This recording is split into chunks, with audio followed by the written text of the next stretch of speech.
Сәлем қыздар, біз бүгін сіздермен десерт дайындаймыз. Бізге керегі 3 жұмыртқа, 1 столовый ложка крахмал, 100 грамм құмшекер қажет.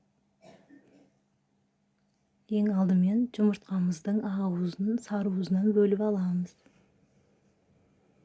Ыдысымыз міндетті түрде құрғақ болуы қажет, және де сарыуызымыз ағуызымызға түсіп араласып кетпеу қажет. Одан соң миксермен құмшекерімізді сала отырып араластырамыз. Құмшекерімізді бөліктерге бөліп саламыз. Бірден салуға болмайды. Крахмалымызды саламыз.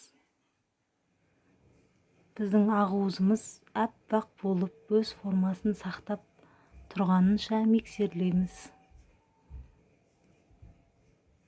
Мен 3 минуттай миксерледім.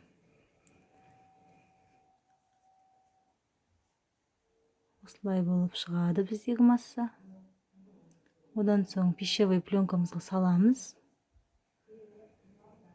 Сосын осылай формасын жасап шығамыз.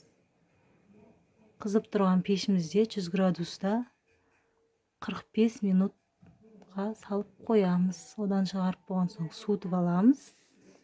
Бетіне крем жақсаңыздар да болады, жақпасаңыздар да болады. Өте дәмді, әдемі болып шығады. Мендегі крем сливки мен творожный сыр, құмшекер араластырып крем жасадым. Осылай әдемі, нәп-нәзік болып шығады. Барлықтарыңызға ас болсын.